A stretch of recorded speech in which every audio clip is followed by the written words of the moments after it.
മടിയൻ കിച്ചു. ഒരു കാട്ടിൽ കിച്ചു എന്നൊരു കുറുക്കനുണ്ടായിരുന്നു. കിച്ചു നല്ല മിടുക്കനും കുസൃതിക്കാരനുമായിരുന്നു. പക്ഷേ ഒരു ചെറിയ കുഴപ്പമുണ്ടായിരുന്നു. അവൻ അത്യാവശ്യത്തിന് മടിയനുമായിരുന്നു.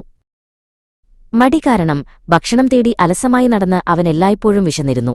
ഒരു ദിവസം വിശന്നു വലഞ്ഞ കിച്ചു നടന്നു നടന്ന് ഒരു പുഴയുടെ അടുത്തേക്കെത്തി. പുഴയുടെ അക്കരെ നിറയെ പഴുത്ത മാങ്ങകളുള്ള ഒരു വലിയ മാവ് കിച്ചു കണ്ടു. വയറു നിറയെ മാമ്പഴം തിന്നാം, കിച്ചു കൊതിയോടെ മനസ്സിൽ പറഞ്ഞു. പുഴയ്ക്ക് കുറുകെ അപ്പുറം കടക്കാൻ ഒരു ചെറിയ മരപ്പാലമുണ്ടായിരുന്നു. പക്ഷെ അത് വളരെ പഴകിയതും ബലമില്ലാത്തതുമായിരുന്നു. ഈ പാലത്തിലൂടെ പോയാൽ ഞാൻ പുഴയിൽ വീഴും, കിച്ചു പേടിച്ചു.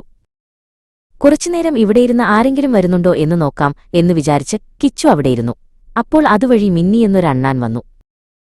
മാങ്ങ കണ്ടപ്പോൾ മിന്നിയുടെ വായിൽ വെള്ളമൂറി. അവൾ ഒട്ടും മടിക്കാതെ വേഗത്തിൽ ആ പാലത്തിലൂടെ കയറി അപ്പുറം കടന്നു. ഒരു വലിയ മാമ്പഴം കടിച്ചെടുത്ത് അവൾ സുരക്ഷിതമായി തിരിച്ചെത്തി.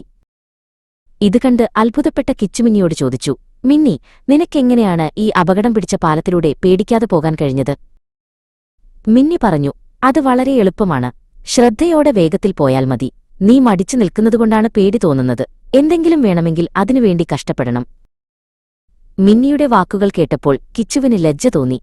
അവൻ ധൈര്യം സംഭരിച്ച് പതുക്കെ ശ്രദ്ധയോടെ പാലത്തിലൂടെ അക്കരെ കടന്നു.